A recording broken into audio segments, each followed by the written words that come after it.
sacerdote Nelson Parra de la Iglesia Comunidad Cristiana de Restauración y Vida Abundante. Un saludo muy especial, esperando que estas clases anteriores hayan sido de mucha bendición y haya sido de edificación para sus vidas. En el día de hoy iniciamos con la clase número 4 de esta serie sobre evangelismo. Se titula Recibir la salvación eterna. Si nosotros recordamos, en ocasiones anteriores estuvimos en las clases subsiguientes hablando del juicio de Dios, de la justicia de Dios, del pecado del ser humano. Hoy continuamos con recibir la salvación eterna. Hablábamos en la clase anterior acerca de esa salvación que el Señor ofrece de una forma única y suficiente para cada ser humano. Y para resumir un poco, hablábamos que solo en Jesucristo, solo en Él y por Él, es que se puede obtener la vida eterna. Existe un texto en 1 Timoteo 2:5 que dice: porque hay un solo Dios y un solo mediador entre Dios y los hombres, Jesucristo hombre. La palabra es explícita y deja claridad sobre el mediador, que existe uno solo. No hay santos, no hay vírgenes, no hay personas ni vivas ni muertas que puedan ser ese conducto, ese canal de comunicación entre Dios y el ser humano. Lo especifica aquí en Timoteo 5, en 1 Timoteo, es uno y es Jesucristo, y además es Jesucristo hecho hombre. No es cuando estaba niño, cuando estaba en la adolescencia, sino Jesucristo hecho hombre, que fue cuando empezó su ministerio, murió en la cruz y resucitó y ascendió al cielo. En Hechos 4:12 dice también, haciendo claridad en este sentido: y en ningún otro hay salvación, porque no hay otro nombre bajo el cielo dado a los hombres en que podamos ser salvos. Ahí reitera nuevamente que no hay más nombres, el único es Jesucristo. O sea, no es el corazón de Jesucristo, no es la providencia de Jesucristo, sino es el Señor Jesucristo. Y ese nombre es dado bajo el cielo, o sea, en la tierra, a los seres humanos. ¿Para qué? Para salvación. En Juan 14:6 dice lo siguiente: Jesús le dijo: yo soy el camino y la verdad y la vida. Nadie viene al Padre sino por mí. Como hay un solo Dios, también hay un solo camino. El Señor Jesús aquí lo está dejando ver. Las filosofías actuales, las formas de pensar, el humanismo, incitan al ser humano a que busquen las verdades, a que busquen los caminos, a que busquen la respuesta. El Señor Jesucristo está haciendo claridad sobre eso. Es el camino, Él, no uno de los caminos, sino el camino. No es una de las verdades, sino es la verdad, y es la vida eterna para el ser humano. Y es el único conducto y el único camino, como veníamos diciendo, para poder llegar a Dios y a la eternidad. Es en Jesucristo. Aquí hay otros versículos, otros textos, aunque hay muchos más, pero hacemos referencia a los anteriores y a Hechos 10:43 y Colosenses 1:14 también. Ahora, la salvación que el Señor ganó en la cruz del Calvario, ¿cómo la recibo yo? Hagámoslo con un ejemplo. Si usted en un momento dado lo llaman a su casa y le dicen: usted acabó de recibir una herencia multimillonaria, no basta solo con que a usted le den la noticia que la herencia es suya. Usted debe acercarse al lugar donde la debe cobrar, debe identificarse como persona a la cual corresponde esa herencia, debe firmar algunos documentos y debe recibir el dinero. Así sucede con la salvación. No es suficiente con tener el conocimiento de que el Señor Jesús murió en la cruz, sino se debe acercar el ser humano para recibir esa salvación. En el libro de Efesios, en el capítulo 2, versículo 8 y 9, hace la claridad. ¿Cuál es el conducto y cómo se recibe? Dice: porque por gracia sois salvos por medio de la fe, y esto no de vosotros, pues es don de Dios, no por obras, para que nadie se gloríe. Aquí hay tres aspectos que es importante identificar y aclarar. Primero, la gracia. La gracia es un don, un regalo de Dios, pero es un regalo inmerecido. Por su benevolencia, es un favor que se recibe sin que ninguno haya hecho méritos o merecimiento para recibirlo. es un regalo que a Dios en su misericordia le plació entregar. No nos lo hemos ganado ni nos lo merecemos. O sea, la salvación es un regalo de Dios. Lo segundo, que dice que la salvación, esta gracia o este regalo se recibe a través de la fe. El conducto para recibirlo es la fe. En Hebreos 11:1 habla que la fe es la certeza de lo que se espera y la convicción de lo que no se ve. La fe no es creer en cualquier cosa. Es algo más importante que creer en algo, es saber por qué se cree. La fe debe tener un fundamento, como veíamos en la clase 1. Y como lo expresa aquí la misma palabra de Dios, habla primero de la certeza, o sea, darlo por cierto, entenderlo en la cabeza. Para poder tener fe en algo o en alguien, se debe tener razonamiento, entendimiento de qué es y por qué se va a creer en esta doctrina o en esta persona, en el caso del Señor Jesús. Y también otro aspecto que se involucra es después de que mi razonamiento ha funcionado y he podido entender por qué debo creer, debe haber una convicción en mi corazón. Por eso en hebreo se habla de la certeza y de la convicción. La siguiente claridad que se hace aquí en Efesios 2, 8 y 9 es que no es por obras.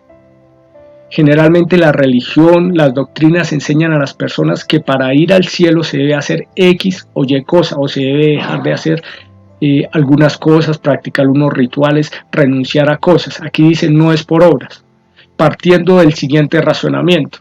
Si es por darle cosas a alguien, entonces una persona que siempre fue pecador, pongamos un ejemplo, un narcotraficante, un asesino, si tiene mucho dinero y lo regala a los pobres, no por eso va a acceder al cielo. No se trata de las obras, porque eso sería buscar engañar a Dios. Y la misma palabra de Dios dice que Él no puede ser engañado.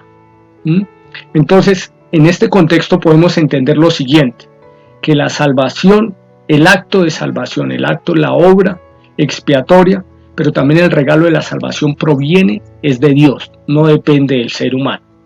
Se involucran varios aspectos aquí. Primero, la justificación. Dice Romanos 5:1, justificados pues por la fe, tenemos paz para con Dios por medio de nuestro Señor Jesucristo. ¿De qué se está hablando aquí? De la justificación. Justificación quiere decir declaración de inocencia a un culpable. ¿Cómo funciona esto? Ejemplo, usted cometió alguna infracción contra la ley, debe ser llevado ante un juez.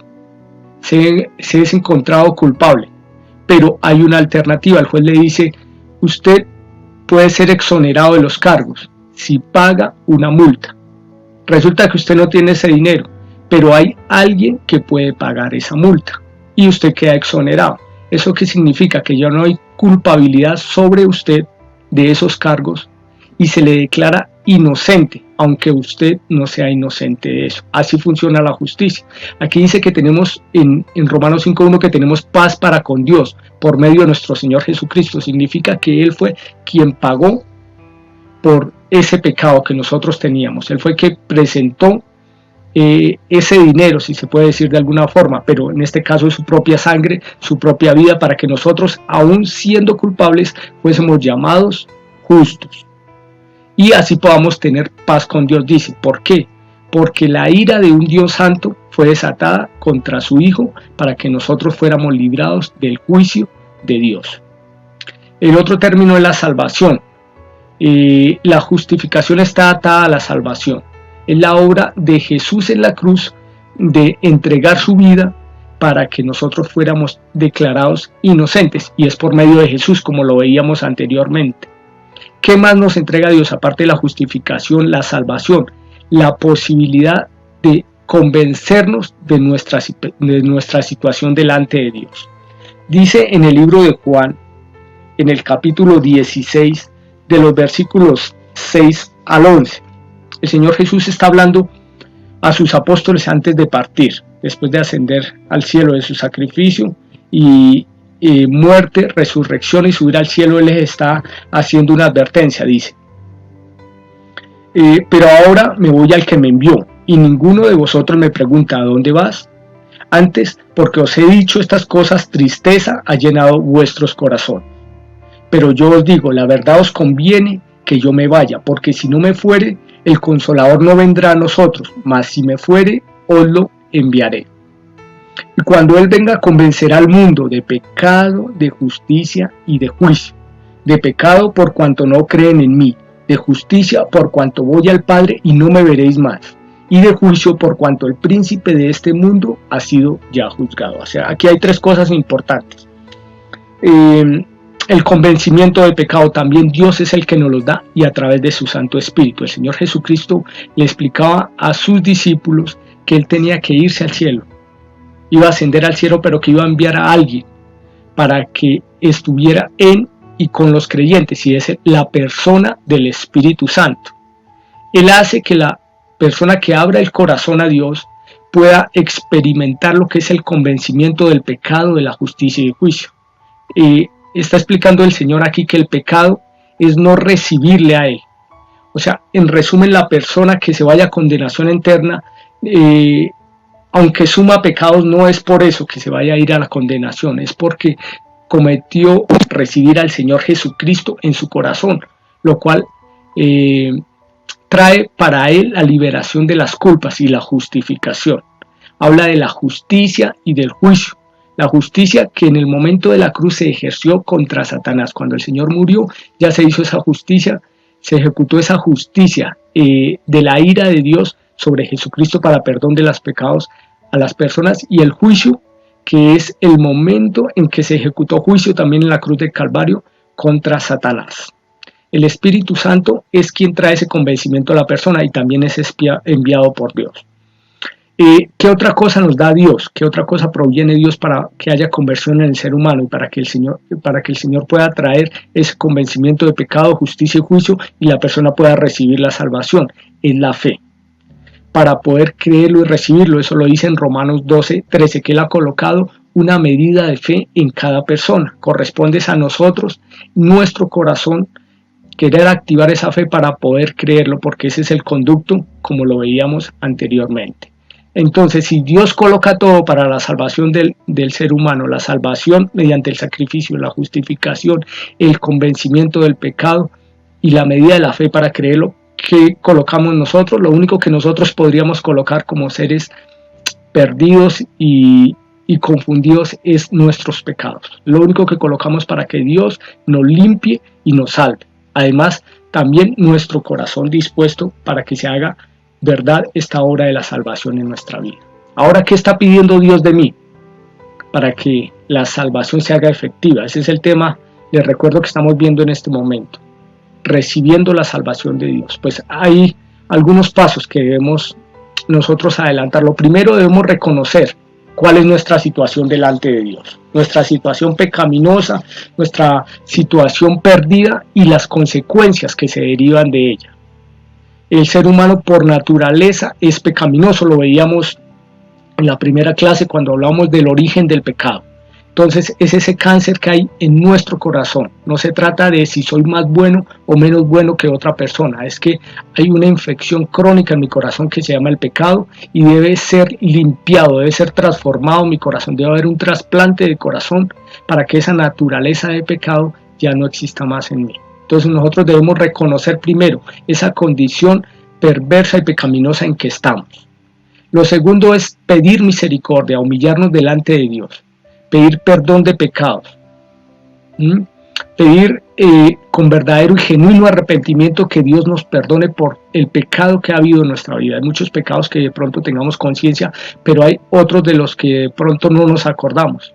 No se trata de tamaños de pecados, se trata de que mi situación o la situación de mi corazón impide que me pueda acercar a Dios, porque Él es un Dios santo. En Proverbios 28:13 dice: el que encubre sus pecados no prosperará, mas el que confiesa y se aparta alcanzará misericordia.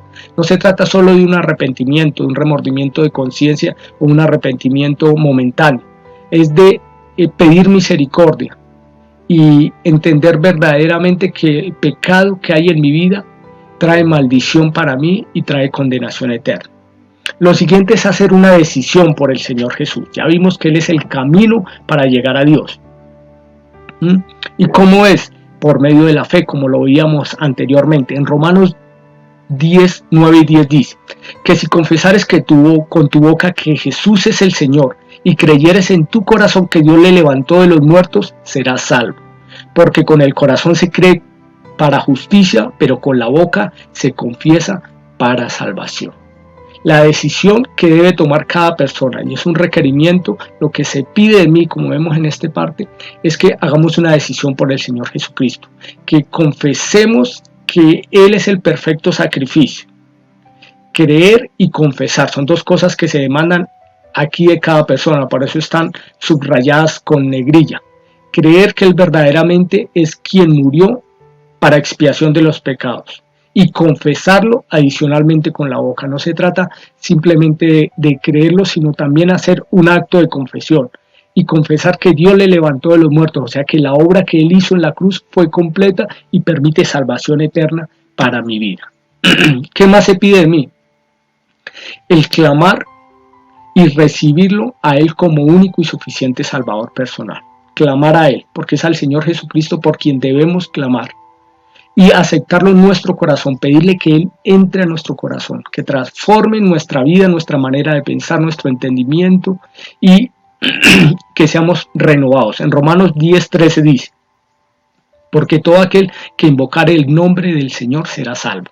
Ahí está la condición para que la persona invoque, pero para poder invocar debo ser consciente de la situación en que me encuentro.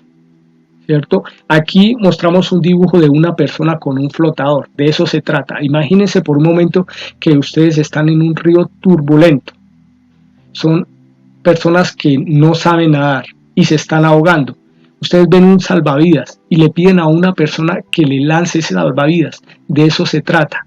Ese salvavidas es Jesucristo. No me basta solo con entender que hay un salvavidas allá, o no me basta con tener mucho dinero y pensar que puedo comprar muchos salvavidas. No se trata tampoco de pensar que mi inteligencia me permitirá a mí construir un salvavidas. No, se trata de salvar mi vida en ese momento. Y eso es a lo que se refiere, es salvar mi alma.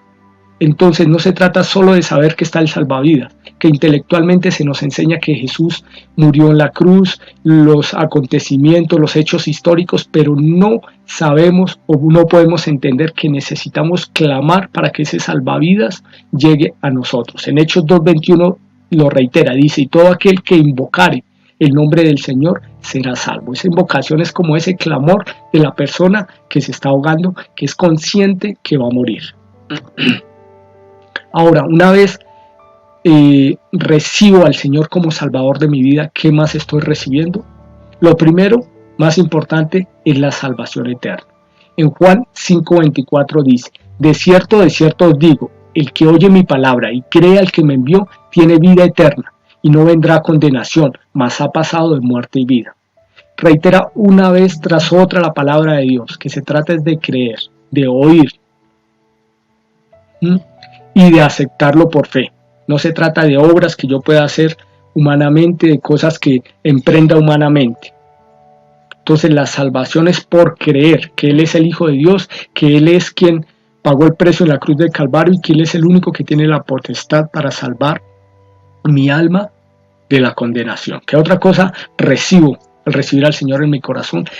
La liberación del Señor es en tres aspectos. Nosotros somos alma, cuerpo y espíritu.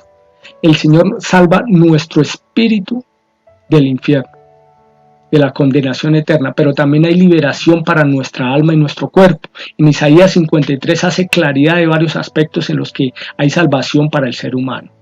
Como menciona que por su llaga fuimos curados, o sea que hay sanidad, sanidad para enfermedades del cuerpo, pero sanidad para enfermedades del alma. También habla en Isaías 53 que por su llaga fuimos curados.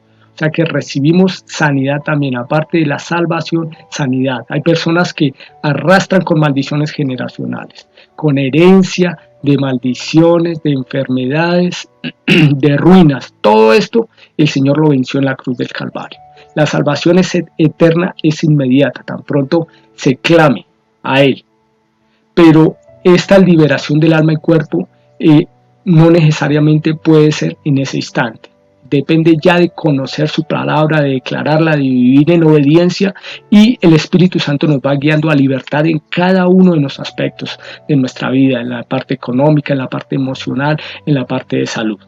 ¿Qué más recibo? Recibo el convertirme en hijo de Dios. Dice la palabra en Juan 1:12, mas a todos los que le recibieron, a los que creen en su nombre, les dio potestad de ser hechos hijos de Dios. Se cree equivocadamente que todo ser humano es hijo de Dios.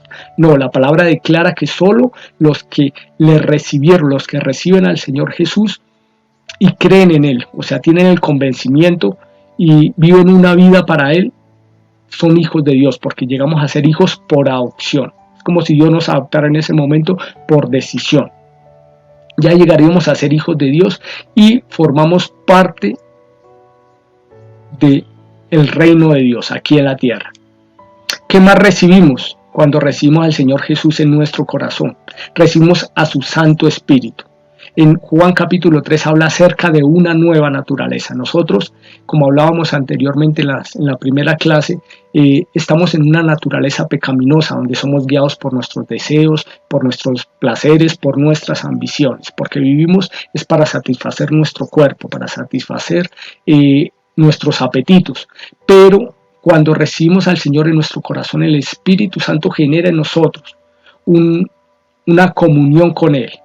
Y ya entramos a una naturaleza espiritual, donde lo que se busca más que satisfacer lo corporal, lo carnal, es satisfacer lo espiritual, lo eterno, lo verdaderamente importante. ¿Qué otra cosa recibimos? Recibimos la herencia de eternidad. Recibimos herencias en su eternidad como galardones, privilegios y también promesas que Dios da en su palabra en la tierra. Todo esto estamos recibiendo cuando recibimos el perdón y recibimos al Señor en nuestro corazón y en nuestra vida.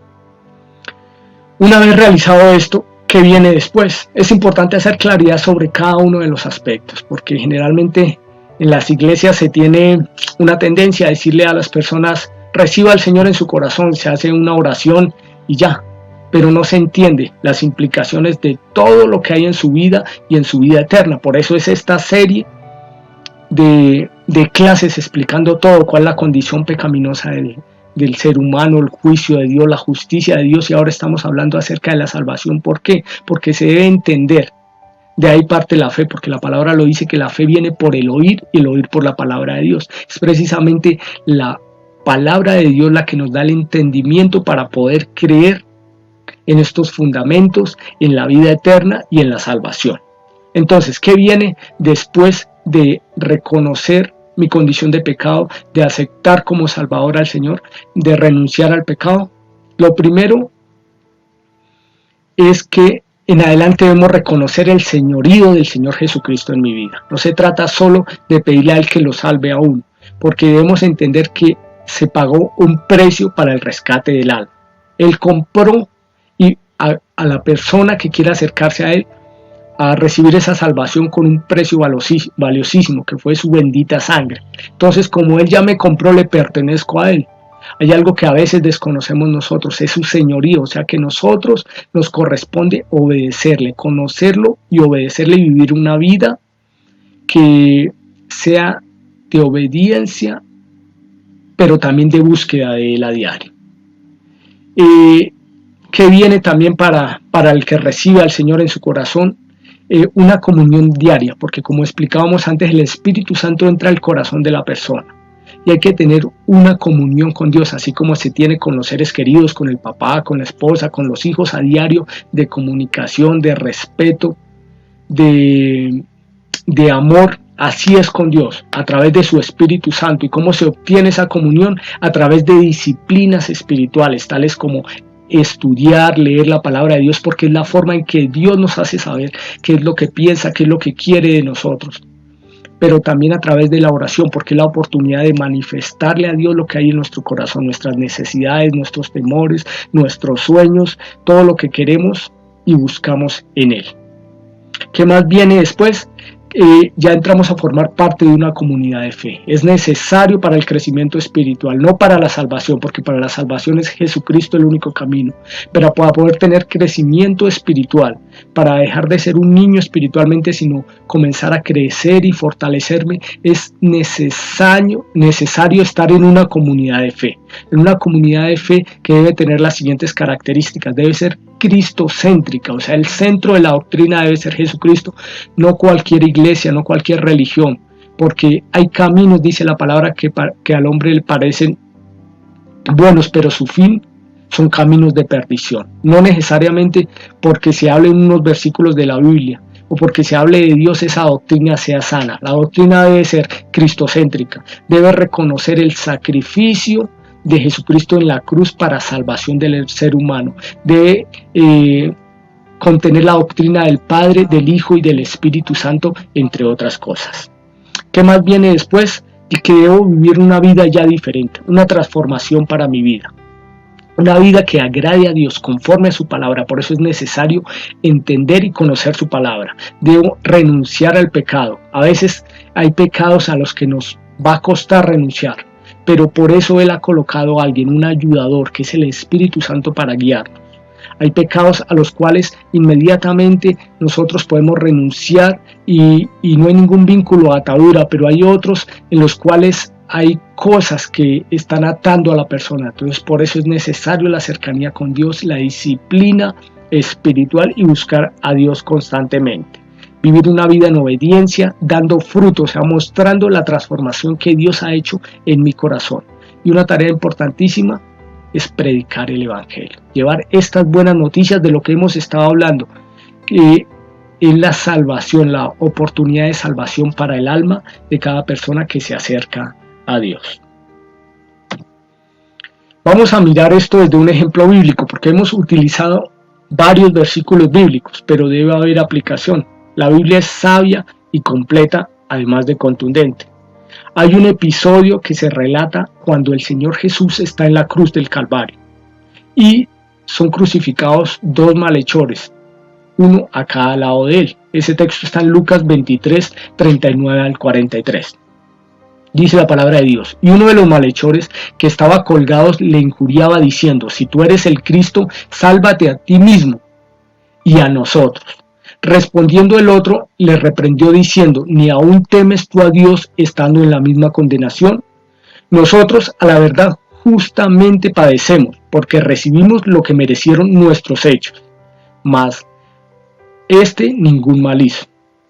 Y dijo a Jesús: acuérdate de mí cuando vengas en tu reino. Entonces Jesús le dijo: de cierto te digo que hoy estarás conmigo en el paraíso. Si nos ubicamos en esta situación, podemos identificar dos tipos de personas. Dice que había dos malhechores, o sea, son dos personas que estaban bajo la misma sentencia. Posiblemente tenían una similar circunstancia de pecado, porque estaban condenados al mismo tipo de castigo. O sea, no se podría, como se examina a veces desde la perspectiva del ser humano, que uno es más pecador que el otro. Se está haciendo un paralelo de dos personas que posiblemente tenían muchas similitudes en cuanto a la condición de su corazón. ¿Cuál es la actitud de uno de ellos? Está diciéndole al Señor, injuriándole, diciéndole que se salve él y después lo salve a ellos. Pero miren la actitud que toma la otra persona. Esto es lo que Dios pide de cada ser humano, para que analicemos y veamos la aplicación de lo que hemos estado hablando en el transcurso de esta clase. Primero, él recrimina a la otra persona. Le está diciendo: tú no tienes temor de Dios estando en la misma condenación. O sea, él entiende que debe haber un temor hacia un ser superior. Y más cuando somos conscientes de nuestra condición vulnerable, de que podemos morir en cualquier momento. Él abrió su corazón en este momento, tal vez porque estaba a punto de morir. Lo siguiente que él hace es reconocer que el castigo que está sobre él, incluso la condenación, no es arbitraria, sino es justa. Él dice: a la verdad, justamente padecemos. O sea, él es consciente de la condición de su corazón, de la condición pecaminosa. porque Él dice, porque recibimos lo que merecieron nuestros hechos. Eso es lo que Dios pide de cada ser humano, que seamos conscientes de que la condenación eterna es el pago a la condición del corazón de cada ser humano. Lo otro que Él reconoció y lo que Dios pide que cada uno de nosotros reconozcamos es que hay un justo ahí. Él dice que ningún mal hizo, o sea, Él entendió que había alguien justo delante de Él, alguien a quien podía clamar, alguien a quien podía pedirle ayuda. Él dice, ninguno, mas ningún mal hizo. Reconoció que había alguien justo delante de Él, alguien sin pecado y sin mancha. Y lo siguiente que hizo, que era lo que veníamos viendo, es clamar al Señor Jesús. Le dijo, acuérdate de mí cuando vengas en tu reino. Ese cuando vengas en tu reino da a entender que Él era consciente que Él era el Hijo de Dios, que iba a morir, que iba a resucitar, que iba a subir al cielo, que un día iba a venir a establecer su reino. La respuesta del Señor Jesucristo, ¿cuál fue? El Señor Jesucristo no le dijo, tienes que estar 40 años en una iglesia, tienes que hacer tales rituales. No, la respuesta del Señor Jesucristo fue, esta tarde estarás conmigo, o hoy estarás conmigo en el paraíso. La salvación para este hombre que se arrepintió, que reconoció que merecía el castigo eterno, que reconoció que había un ser justo delante de él y que clamó a él, fue la salvación para su espíritu en ese momento.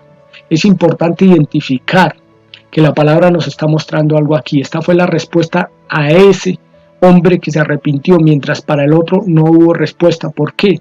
¿Cuál sería la diferencia entre uno y el otro? Si estaban en igual condición, si era similar el castigo para los dos. Porque uno se arrepintió y clamó por salvación. La misericordia de Dios se extendió hacia esta persona porque reconoció que necesitaba un Salvador y clamó por esa salvación. No se trata, como decíamos anteriormente, de tener el conocimiento de que Jesús murió en la cruz, porque generalmente las religiones lo que nos enseñan es eso, que Él murió en la cruz y no pasa de un acontecimiento histórico. Es necesario clamar para que esa salvación se haga efectiva en la vida de la persona. Este es el plan de salvación. Esto que hemos venido hablando durante estas 4 clases expone lo que es el plan de salvación. No solo que el Señor Jesucristo murió en la cruz, es que gracias a su redención nosotros podemos tener salvación porque tenemos un corazón contaminado, tenemos una vida que ha sido contaminada por el pecado, que está apartada de la santidad de Dios.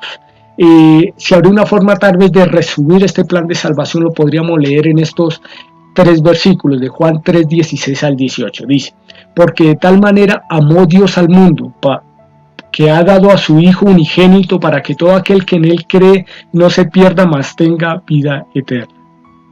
Porque no envió Dios a su Hijo al mundo para condenar al mundo, sino para que el mundo sea salvo por Él.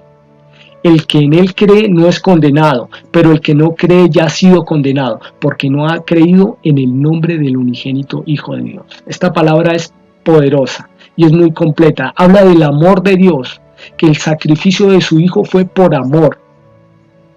¿Y para quiénes?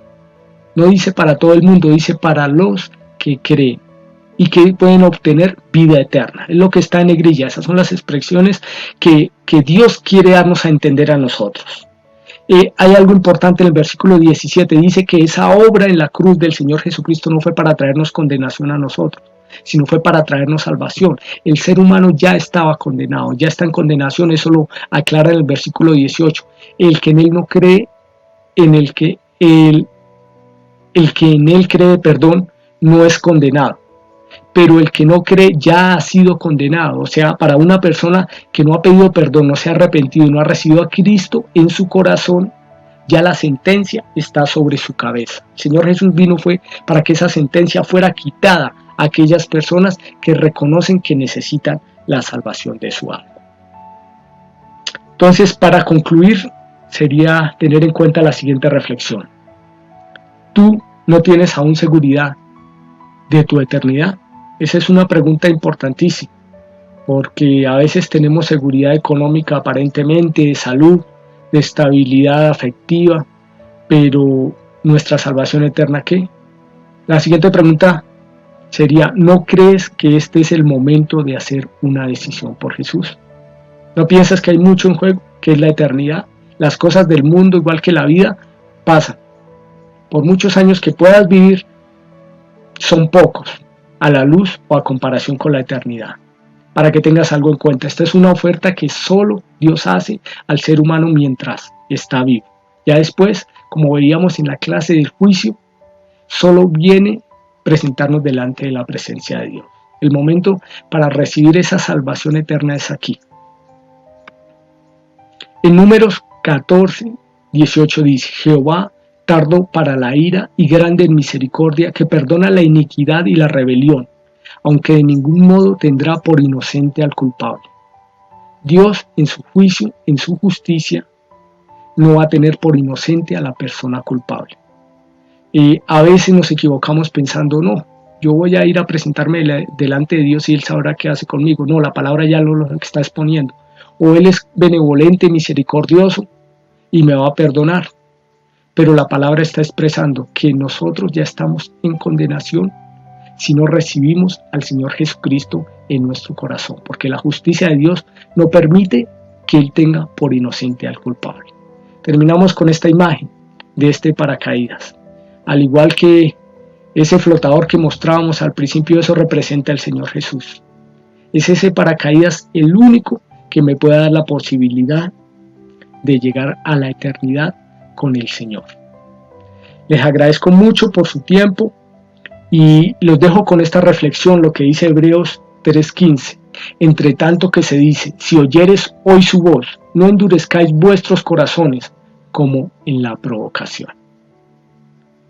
Es un momento para reflexionar y pensar cuál es la condición de mi corazón. Se ha expuesto a la luz de la palabra cuál es la condición del ser humano, cuál es la posición de Dios, cuál fue la obra del Señor Jesucristo. Pero esa decisión nadie la va a tomar por ti. Es cada una de las personas. Dios nos regaló a nosotros un privilegio, un don, que a veces se nos vuelve una maldición, que es la posibilidad de poder decidir en libre albedrío. Dios no va a tomar decisiones que te corresponden a ti. Nadie va a tomar esas decisiones por ti. Tú eres el único que puede hacerlo de forma consciente, de forma razonable y entendiendo que es la palabra de Dios la que nos alumbra para tomar esas decisiones. Continuaremos esta serie con otras clases. Les agradezco mucho. Por favor, enviar sus comentarios, enviar sus sugerencias, sus dudas a través de nuestro canal de YouTube. Les deseo muchas bendiciones y que Dios les guarde.